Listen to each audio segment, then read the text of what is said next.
I've got my pom-poms out. Hello, hello, hello. It's Diane Cunningham Ellis. I'm ready to preach today. I'm ready to preach. Are you? I've had an epiphany.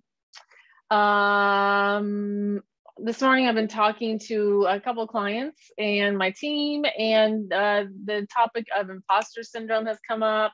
The topic has come up for playing small. So I'm going to just address that, because guess what? Even though I've been super visible, I'm always very visible. I'm an extrovert and I can actually hide really well in my visibility, and I can still play small. So let me pull back the curtain on that.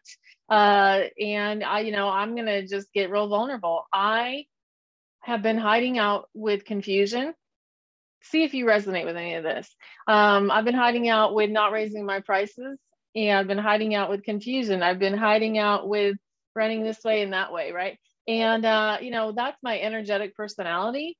And a lot of people actually hire me for that. They hire me for these pom-poms.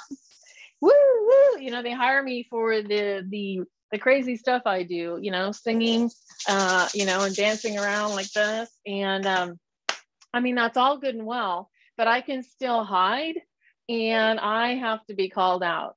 I was listening to this awesome podcast this morning. Hello, let me find my notes. Here they are. And am I standing up for my fears? Right? Am I standing up for my fears and making excuses and going to live over there and telling you, yeah, but, and why this and blah? That's the same thing that pisses me off with my clients. Let's tell the truth. So my imposter syndrome looks different than yours, right? But it's the same. So I'm comparing myself to people that are doing things that I have never done before, right? So are you. So are you. That's the imposter syndrome. That's how we play small. Oh, I could never do it like that. Oh, I can't believe they're succeeding like that. Oh my gosh, look at those numbers. Well, I have women that are looking at me and saying the same exact thing. Is that you? Are you looking at me and comparing, your beginning to my 15 years in? My 15 or longer years in needs to look different, right? Than your first year in business. Like, give me an amen, right? And am I using these yeah buts to keep my butt from the seat? I've got to get my butt in the seat.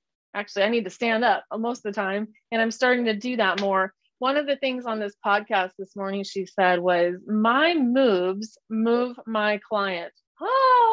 Meaning if I'm over here hiding and I'm expecting my clients to rise up and do things they've never done, they're not going to do it. So my job, my role, my place as a consultant, mentor, counselor, coach, whatever you want to call me, you can call me whatever you want, just call me, is to rise up into these places and to go show up, be seen, get paid, and to raise my fees, to not be afraid of basically alienating a bunch of people. There's a whole bunch of things that go on in faith-based business, and I'm afraid I'm going to piss off my clients, right? I'm afraid that I'm going to lose people, and I have to release. Guess what? I'm a businesswoman, and I have a business to run. I have a team to pay. I have all sorts of things that are, of course, there. They've been there for years and years and years. And I move in and out of this fear. What about you? We move in and out of, like, I have a diagram now and a framework that's the clarity cycle. The clarity comes, and then I go into chaos and confusion. Whoops. And then clarity, chaos, confusion. Whoop. It's like this whirlwind. And, we live in Texas, and, tornadoes were ripping through last night. I have to remember that the clarity is coming again. And I don't need to set up shop in confusion and in chaos. I don't need to set up shop there. That's not where I live. My job is to step back up, grab the microphone, grab my pom-poms, grab the things that I know I'm good at, including creating courses, including creating retreats and workshops, including the fact that I've built 2 memberships, and stand on those mountaintops that I know how to write books and get them on Amazon bestsellers. Why do I act like I don't know these answers when I've done these things? So what's keeping you held hostage today? What's your excuse you're going to give me? And how can we slash that thing down and just say, no, not today. Not today. I'm going to step into my God-given purpose. I'm stepping into my God-given purpose, and I'm going to do what God's asked me to do. That's it. I'm going to do what God has asked me to do, living the purpose, teaching what I've learned, and, shining some flashlights for the clients that I have. And I'm honored, and grateful to work with amazing women in the Inspired Business Inner Circle, in my Inspired Business Academy, in all these different courses and programs that I've offered over the years, all the way back to when I created the National Association of Christian Women Entrepreneurs.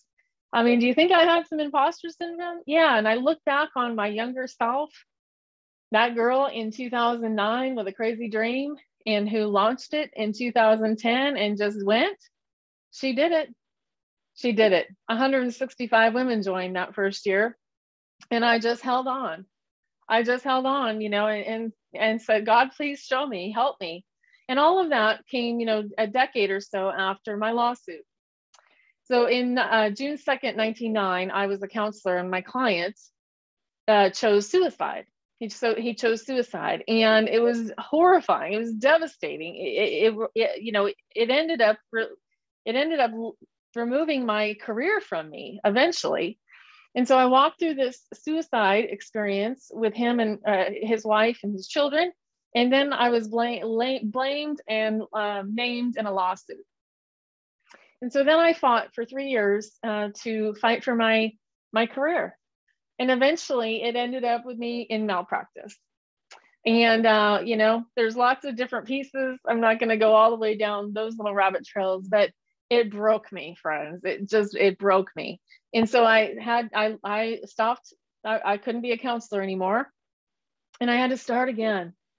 I started again as a life purpose coach. And then I started again with those life purpose coaches hiring me to teach them marketing. And then I started again by creating the National Association of Christian Women Entrepreneurs.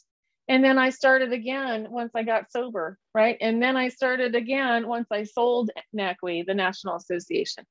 And, there's been lots and lots of lessons. None of it's wasted.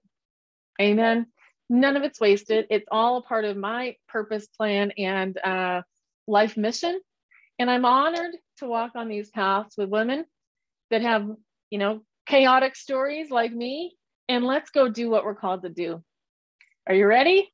Are you ready to do what you're called to do? Are you ready to let go of that imposter syndrome and have an epiphany and come with me? Let's go. Message me today, email me, whatever you got to do. I mean, there's a million ways to reach people. Just do something. Take action. Come with me. I'll see you soon. I'm proud of you. Let's just say it once more. My coach told me that this week. She said, I'm so proud of you. And it matters. I'm proud of you. I'm proud of you. You can do this. I'm proud of you. I'll see you soon.